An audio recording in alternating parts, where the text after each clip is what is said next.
안녕하세요 여러분, 살아가는 힘을 기르는 구호교실의 구호교사 박준일입니다. 자, 지난 시간에 이어서 오늘도 지난 시간에 했던 나의 삶 속 에피소드 찾기 활동을 한번 해볼 건데요. 자, 지난 시간에는 초등학교와 중학교 때 있었던 여러분들의 주요 에피소드들을 한번 찾아봤습니다. 그리고 오늘은 이렇게 고등학교 때 있었던 가장 최근에 있었던 여러분들의 중요한 에피소드들을 찾아볼 건데요. 아무래도 여러분들이 자기소개서를 쓸 때 초등학교 때나 중학교 때처럼 좀 오래전의 일보다는 가장 최근의 일인 고등학교 때의 에피소드를 담아서 자기소개서를 쓰는 것이 여러분들이 면접관들을 설득하는 데 더 도움이 될 겁니다. 그래서 특히 오늘 하는 고등학교 때의 에피소드를 찾는 활동을 열심히 해줬으면 좋겠는데요. 활동을 들어가기에 앞서서 선생님이 지난 시간에 여러분들이 제출했던 그 과제물에 대한 피드백을 간단하게 해줄게요. 그래서 여러분들이 지난 시간에 과제를 했더라도 선생님의 피드백을 한번 들어보고 내가 이런 점이 조금 부족했구나 라는 생각이 들면 그 부분을 보완할 수 있도록 조금 더 신경을 써줬으면 좋겠습니다. 여러분들이 굉장히 열심히 활동을 해줬어요. 그래서 여러분들이 초등학교 때, 중학교 때 있었던 일들을 적어줬는데요. 자, 반면에 여기 기억에 남는 사건들, 취미, 특기, 성격 및 대인관계, 좋은 과목과 싫은 과목을 쭉 이렇게 세로로 적어줘야 되는데 선생님의 이야기를 조금 오해를 했던 친구들도 있었던 것 같습니다. 자, 이렇게 가로로 적는 게 아니고 세로로 채우는 거니까요. 여기를 채우지 못했다면 이 부분도 마저 채워줬으면 좋겠고요. 선생님이 정말 여러분들에게 부탁하고 싶은 게 있는데요. 과제를 하나도 하지 않고 그냥 과제 제출을 눌러버리는 친구들이 있습니다. 그 친구들은 선생님이 다시 과제를 반환했습니다. 자, 그렇게 되면 출석으로 인정이 되지 않겠죠.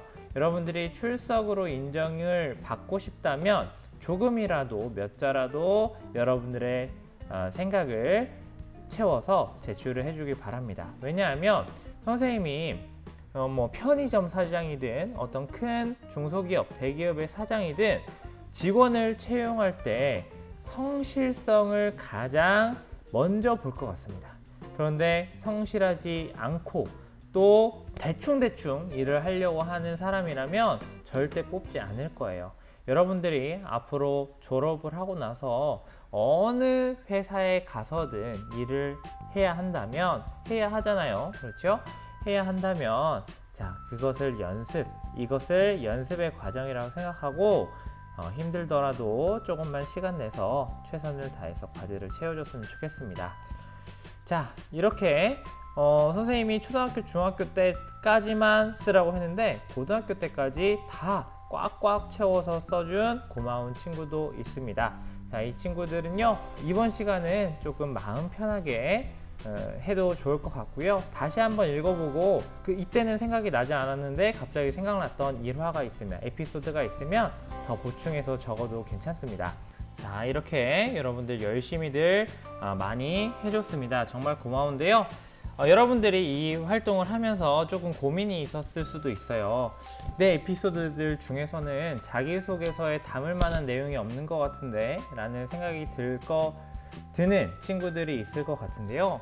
자, 여러분들이 에피소드를 떠올릴 때 여러분들이 무조건 잘했던, 어떤 성공했던 그런 경험들만 자기소개서에 담는 것이 아니고 어떤 어려움이 있었는데 그것을 극복하려고 노력했던 경험, 이런 것들도 자기소개서에 들어갈 충분한 소재가 됩니다. 여러분들이 아무래도 학과가 전작과 기계과이기 때문에 이런 학과나 여러분들이 앞으로 취업하고자 하는 그 회사의 업종과 관련이 있는 에피소드들을 최대한 찾아봤으면 좋겠습니다. 아무리 내가 찾아봐도 없다 하는 친구들은요, 지금부터라도 그런 에피소드들을 만들려고 노력해야 돼요. 여러분들이 거짓말로 자기소개서에 나 이런 거 했다 라고 하더라도 이것을 면접에서 100% 물어보게 됩니다. 그럼 여러분들이 그것이 진짜 내가 했던 경험이 아니면 면접에서 다 드러나게 돼 있으니까요. 여러분들이 내가 자기소개서에 쓸 경험이 없다 싶으면 지금부터라도 성실하게 생활하면서 열심히 자기소개서에 들어갈 에피소드들을 만들어줬으면 좋겠습니다.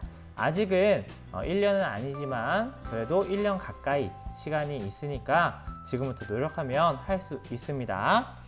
자, 그러면 오늘 과제도 열심히 해주고요. 다음 시간에 학교에서 만나도록 하겠습니다. 다음 시간에 만나요. 고생했어요.